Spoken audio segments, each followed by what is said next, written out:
नमस्कार, प्रभात टीवी में आप सबका स्वागत है। मैं हूं रमेश भगत। भिलाई नेवई थाना क्षेत्र में एक वृद्धा की अज्ञात लोगों के द्वारा हत्या कर दी गई है। पुलिस कर रही है जांच। मंगलवार का दिन दुर्ग जिले पुलिस के लिए हत्या के मामले की जांच करने में बीता। सुबह भिलाई 3 में एक युवक की हत्या हुई और दोपहर करीब 2:30 बजे के लगभग एक वृद्धा की किसी अज्ञात लोगों के द्वारा हत्या कर दी गई। जवाहर उद्यान के समीप नर्सरी में एक वृद्धा की लकड़ी से मारकर हत्या कर दी गई है। पुलिस घटनास्थल पर पहुंचकर जांच कर साथ ही पुलिस ने डॉग स्क्वाड को भी बुलवाया। डॉग ने खूनी जिस रास्ते से भागे थे उस रास्ते की ओर पुलिस को ले गई। वृद्धा सफ़ेद शर्ट और नीले रंग की लुंगी पहना हुआ था। पुलिस हत्या के कारणों को जानने में जुटी हुई है, जिसकी जानकारी शहर पुलिस अधीक्षक संजय धुर ने प्रभात टीवी को दी। जवाहर उद्यान के बगल में एक कचरा डंपिंग स्पॉट है, जंगल है। वहाँ पर अभी सूचना मिली कि एक बॉडी पड़ी हुई है। उस पर से हम लोग यहाँ पर पहुँचे हुए हैं।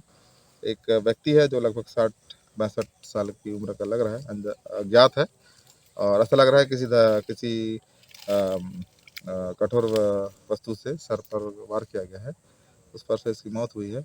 अभी मामले के अभी आवश्यक कार्रवाई की जा रही है और जो भी तथ्य आएंगे आगे कार्रवाई की जाएगी। शहर में एक ही दिन में 2 लोगों की हत्या होने से दिन भर शहर में लोगों के बीच चर्चा का विषय बना रहा। प्रभात टीवी के लिए योगेश वर्मा की report. Bhilai 3 housing board colony में युवक की हत्या, आरोपी फरार, पुलिस जुटी जांच में। भिलाई 3 थाना अंतर्गत दादर रोड पर स्थित हाउसिंग बोर्ड कॉलोनी चरौदा में मंगलवार सुबह 5 बजे अज्ञात लोगों के द्वारा घर के अंदर सो रहे सुनील शर्मा की हत्या कर दी गई। मृतक सुनील शर्मा पेशे से ड्राइवर था। वह ट्रक चाहता था। 13 वर्ष पहले रिसाली निवासी रानी देवांगन से लव मैरिज किया था। मृतक सुनील की 2 बेटियां हैं, एक 12 वर्ष की है और दूसरी 7 वर्ष की है। सुनील शर्मा कल शाम को काम से लौटने के बाद शराब पीने गया और रात 9 बजे अपने परिवार के साथ खाना खाकर हॉल में ही सो गया। सुबह उसकी पत्नी रानी शर्मा सोकर उठी तो दरवाज़ा खुला तो उन्हें दरवाज़ा बाहर से बंद मिला, जिसके बाद उसने अपने पति को आवाज़, लेकिन किसी प्रकार से कोई आवाज़ नहीं आया। फ़ोन करने पर फ़ोन भी मृतक द्वारा नहीं उठाया गया, जिस पर मृतक की पत्नी ने पास में ही रहने वाले माँ पापा को बुलाया तो देखा कि हॉल का दरवाज़ा खुला हुआ है और उसका दामाद बिस्तर पर पड़ा हुआ है।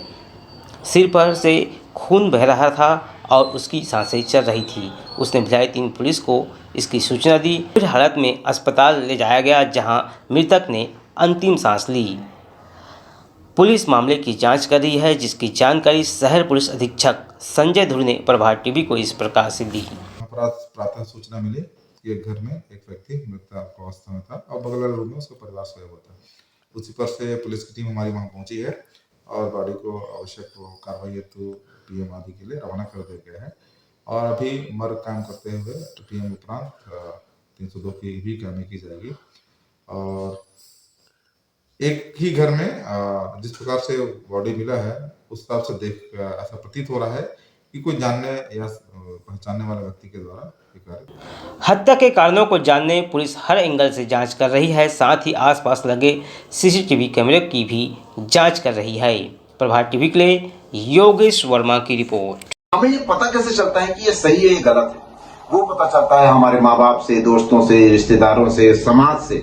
समाज को कैसे पता चलता है ये सही है गलत है? तो पुलिस प्रशासन से, अधिकारियों से पता चलता है कि ये ऐसा करना चाहिए और ऐसा नहीं करना चाहिए।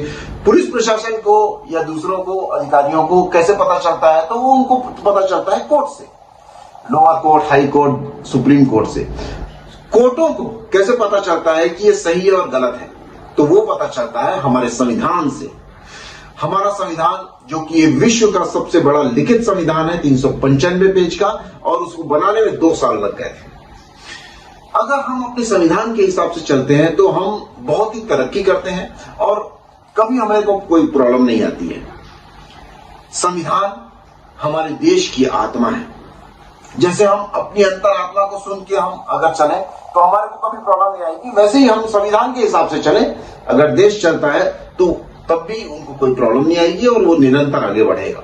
और ये संविधान लागू हुआ था आज के दिन 1950 26 जनवरी को, जिसे हम गणतंत्र दिवस के नाम से जानते हैं। गणतंत्र वैसा होता है जैसे पंचतंत्र, लोकतंत्र, वैसे ही होता है गणतंत्र। गण मतलब पूरा समुदाय, सभी लोग, और तंत्र मतलब उसको चलाने की प्रणाली। सभी को चलाने की प्रणाली, देश को चलाने की प्रणाली इस दिन लागू हुई थी। आपको गणतंत्र दिवस की हार्दिक हार्दिक शुभकामनाएं। मैं अनूप डे, वार्ड नंबर 30, इस्पात नगर रिसाली। मैं 26 जनवरी गणतंत्र दिवस के उपलक्ष्य में आप सबको, अपने प्रदेशवासियों और वार्डवासियों और हमारे नगर निगम रिसाली के वासियों को बहुत तहे दिल से बहुत बहुत बधाई। और आप सब जानते हैं कि मैं कोरोना वॉरियर होने के नाते मैं चाहता हूं कि आप लोग अपने आप को सुरक्षित रखें। अभी भी केस कम हुआ नहीं है, केस अभी भी है। लोग सुरक्षित रहें, अपने नियमों का पालन करें और अपने घर परिवार वालों को सुरक्षित रखें। उसके साथ ही मैं आपको पुनः एक बार और गणतंत्र दिवस की बहुत बहुत शुभकामनाएं। आज़ाद मार्केट, जहीर अब्बास, आप सभी नगरवासियों को गणतंत्र दिवस की हार्दिक शुभकामनाएं और बधाई देता हूं। आप लोगों से अपील करता हूं कि आप लोग कोरोना के नियमों का पालन करें, सैनिटाइज करें, मास्क पहनें और दूरी बनाए रखें। फिर से पुनः मैं इस चैनल के माध्यम से आप लोगों को 26 जनवरी की हार्दिक शुभकामनाएं और बधाई देता हूँ। बजरंग दल के रतन यादव के खिलाफ दर्ज किए गए मामलों को वापस लेने की मांग को लेकर बजरंग दल के कार्यकर्ताओं ने सिटी कोतवाली में प्रदर्शन किया। इस दौरान पुलिस ने भीड़ पर हल्का बल प्रयोग किया और बजरंगियों की गिरफ्तारी की। दुर्ग शहर स्थित न्यू बस स्टैंड के सामने 60 साल पुराने हनुमान मंदिर को हटाए जाने की बात को लेकर बजरंग दल ने विरोध करते हुए दुर्ग थाने का घेराव किया। मंदिर हटाए जाने की बात सामने आते ही बजरंग दल के रतन यादव ने खुलेआम चेतावनी दी कि अगर हिंदू के मंदिर को हटाया गया तो हम चर्च को भी नहीं छोड़ेंगे। इस मामले को लेकर रतन यादव और राकेश शिंदे पर पुलिस ने एफआईआर दर्ज की, जिसको लेकर बजरंग दल ने दुर्ग थाने का घेराव कर दिया और एफआईआर वापसी की मांग करने लगे। इस बात को लेकर बजरंगियों ने चक्का जाम कर दिया और रोड पर बैठ गए। काफ़ी देर समझाने के बाद भी नहीं हटे, तब पुलिस वालों ने हल्का बल प्रयोग कर उन्हें वहां से हटाया और जेल की ओर रवाना कर दिया। इस विषय को लेकर कोतवाली थाना प्रभारी भूषण इक्का ने पूरे मामले की जानकारी दी। लोग थे, बजरंग दल के लोगों का ये सोच है कि सोशल मीडिया के द्वारा हम उनके ऊपर में एफआईआर दी है बोलकर। उस एफआईआर का क्रैश कराने के लिए कि कैसे झूठा आरोप लगा के किए हैं एफआईआर, उसके लिए उन लोग आए हुए थे। इसी दौरान उन लोग पुलिस के खिलाफ में पुलिस मुर्दाबाद, जूता मारो सालों को, इस टाइप की कुछ बातें हैं नारेबाजी में करने लगे। और उसके बाद जब उनकी बात को हम लोग शासन प्रशासन को समझाने का प्रयास किया तो आक्रोशित होकर सिर्फ एक ही मुद्दे को लेकर इन लोग बैठ गए। जब तक एफआईआर नहीं होगा, मतलब उसको क्रैश नहीं कराएंगे, तब तक हम लोग यहाँ से नहीं उठेंगे बोलकर, और उसके मेन रोड में बैठ गए।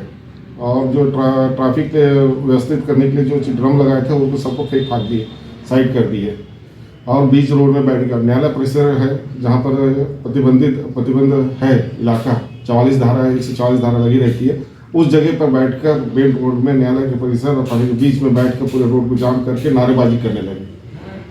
क्या वैधानिक है? इसके कारण ही उन लोगों को गिरफ्तार किया गया। धारा 151 के तहत उनको गिरफ्तार किया गया, जेल परिसर ले जाया गया और वहाँ से एसडीएम के समक्ष प्रस्तुत किया गया, जहाँ से उनको रिहा किया गया है।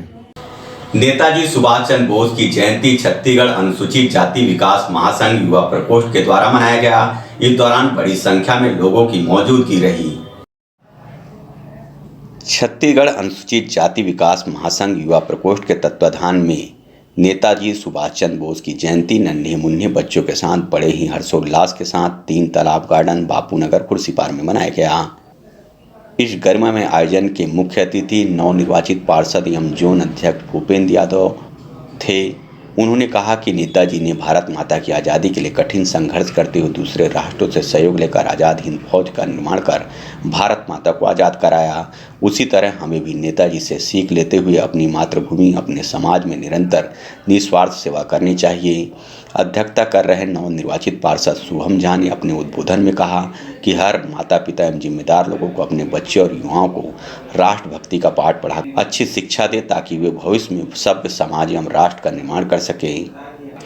कार्यक्रम का संचालन करते हुए महासंघ युवा प्रकोष्ठ जिलाध्यक्ष राजू वासनिक ने कहा कि आज हमारे युवा दिग्भ्रमित हो गए हैं। आज हर कोई जिम्मेदार लोग नेताजी जैसे क्रांतिकारियों के ऋण को नहीं मान रहे हैं। राष्ट्र के प्रति लोग अपने कर्तव्यों को भूल रहे हैं।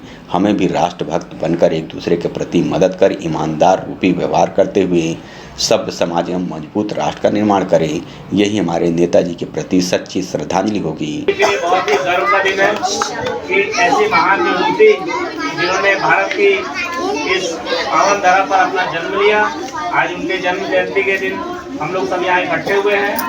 और इसी उपलक्ष्य में मैं आप लोगों से यही कहना चाहूँगा कि आज आप सभी मिलकर एक संकल्प लें कि जो ये हमारा कुर्सीपार क्षेत्र है, हमारा ग्राम, हमारा वार्ड, हमारा मोहल्ला, हम सभी मिलके इसको एक आदर्श कुर्सीपार के रूप में तैयार करें।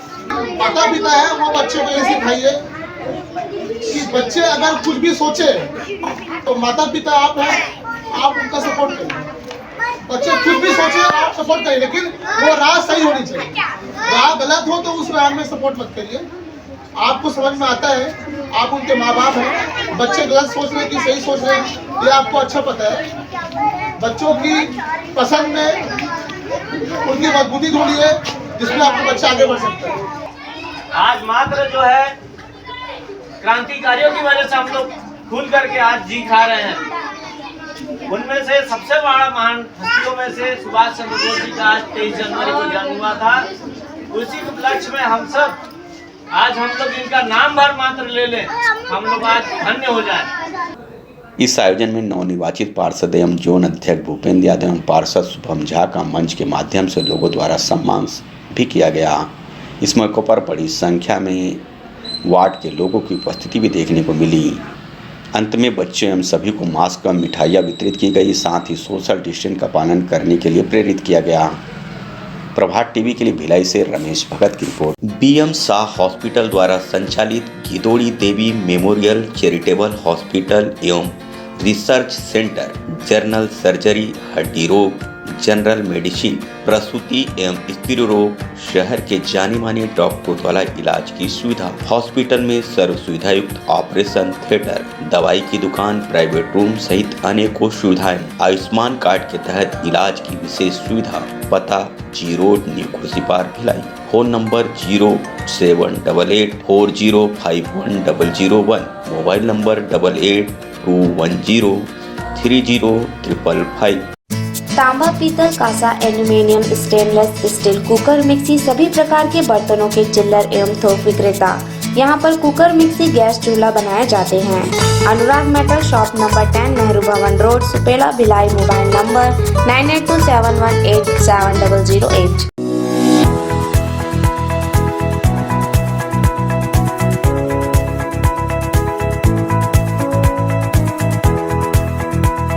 मौर्य कुशवाहा समाज ने समाज के 6 नवनिर्वाचित पार्षदों का सम्मान 26 जनवरी को सुबह 11 बजे करने जा रहा है। समाज का गौरव बढ़ाने पर कुशवाहा समाज के लोगों ने यह सम्मान समारोह का आयोजन सम्राट अशोक चौक, भिलाई के सभागार में आयोजित किया है। दुर्ग जिले की राजनीतिक में अब मौर्य कुशवाहा समाज के लोगों की दखल पड़ रही है। भाजपा कांग्रेस दोनों ही पार्टी द्वारा इस समाज के लोगों को अपना प्रत्याशी बनाकर चुनावी समर में उतार रही है और उसका लाभ भी पार्टी को हो रहा है। इस बार भिलाई रिसाली में हुए चुनाव में 5 जनप्रतिनिधि इस समाज के चुनकर आए हैं। वहीं अहिवारा से भी हर बार इस समाज के लोगों को महत्व मिलता रहा है और चुनकर आती रही हैं। इन सभी 6 चुने प्रतिनिधियों को मौर्य कुशवाहा समाज ने उनका सम्मान करने का निर्णय लिया है। मौर्य कुशवाहा समाज के अध्यक्ष लालचंद मौर्य ने बताया कि यह खुशी का पल है, समाज के लोग मिलकर बांटना चाह रहे हैं। इसलिए 26 जनवरी को सुबह 11 बजे रामानंद मौर्य, संतोष मौर्य, धर्मेंद्र भगत, साधना सिंह, रेखा सिंह एवं शिव कुमारी कुशवाहा का सम्मान करने जा रही है। समाज के नए चुने गए पार्षदगण, इसमें स्त्री और पुरुष दोनों हैं, जो कि टोटल 6 आदमी हो रहे हैं। उनका 26 जनवरी के अवसर पर शाल, श्रीफल और माला दे करके उनको सम्मानित करने के लिए समाज जो है निर्णय लिया है और 26 तारीख को समाज के द्वारा उनका स्वागत किया जाएगा। क्योंकि हमारे समाज के हैं, समाज के 5 प्रतिनिधि आ गए हैं, तो हमारे लिए बहुत बड़ा सम्मान की बात है कि भाई कम से कम पार्षद लोग तो 6 आ गए चुन करके। तो इस सम्मान को रखते हुए उनको कोई भेदभाव नहीं है हमारे दिल में, चाहे किसी भी पार्टी से हों, लेकिन समाज से हैं, इसलिए उनका स्वागत करने का निर्णय मौर्य कुशवाहा समाज ने लिया। साहू समाज ने बेटी सावित्री के कन्यादान में पहुंचकर 51,000 रुपए का दिया भेंट। सावित्री के नहीं है माता पिता, साहू समाज ने किया अनुकरणीय पहल, अन्य समाज के लिए बनेगा प्रेरणा। अगर कोई भी समाज किसी का अभिभावक बन जाए तो हर राह आसान हो जाता है। समाज की यही परिभाषा को रेखांकित करने का काम राजनांदगांव के साहू समाज ने किया है। राजनांदगांव की एक बेटी जिसके माँ बाप की मृत्यु हो गई थी, उनके शादी की उम्र होने के बाद आसपास एवं समाज के लोगों की चिंता थी कि शादी कैसे होगी। राजनांदगांव के साहू समाज के अध्यक्ष कमल किशोर साहू को यह बात पता चली कि एक बेटी जिसके माँ पिता खत्म हो गए हैं, आर्थिक रूप से सक्षम भी नहीं है, उसकी शादी कैसी होगी। फिर क्या था, समाज ने निर्णय लिया, बेटी के सभी अभिभावक बन गए और पूरे रीति रिवाज से शादी संपन्न कराया, बल्कि 51,000 रुपये की राशि भेंट की और खुशी खुशी विदाई कराया। समाज के अध्यक्ष कमल किशोर साहू ने कहा कि हम शादी ही नहीं, गरीब बच्चों की शिक्षा और स्वास्थ्य में भी खर्च करेंगे। मैं जिला साहू संघ राजनांदगांव को एक गरीब बेटी का आवेदन प्राप्त हुआ था, जिसमें हमने जिला कार्यकारिणी में ये निर्णय लिया देख के कि हमको पता चला कि बेटी सावित्री के माता पिता नहीं हैं। हमने ये कहा कि माता पिता अगर नहीं है तो समाज उसके माता पिता है। इतना बड़ा साहू समाज है और साहू समाज मिलके उस बेटी का हम लोग सबको ही कन्यादान करेंगे, हाथ पीला करेंगे और उसका घर बसाने में हम लोग पूरा सहयोग करेंगे। आज साहू समाज केवल रोटी बेटी नहीं, रोटी बेटी से हट के हम उन गरीबों की सेवा करना चाहते हैं, सेवा करेंगे। उनको चाहे किसी का इलाज नहीं हो पा रहा है तो हम इलाज कराएंगे, कोई बच्चा पढ़ नहीं पा रहा है उसको पढ़ाएंगे। ये हम साहू समाज ने संकल्प लिए हैं। मोर भावना यही है कि मैं बहुत खुश हूँ कि समाज है कम से कम जेकर कोई नहीं है ओकर लहरा लेने है ना, ओकर माँ बाप बनी है ना, मेरे लिए मैं बहुत शुक्रगुजार हूँ समाज के, है ना। मैं यही चाहता हूँ कि कम से कम दिशा दिखाई से मिले। साहू समाज के इस कार्यों की जमकर तारीफ हो रही है और अन्य समाज के लिए साहू समाज ने प्रेरणा दिया है कि समाज को ऐसे लोगों के लिए आगे आना ही पड़ेगा। राजनांदगांव से प्रभात टीवी के लिए अंकालू साहू की रिपोर्ट।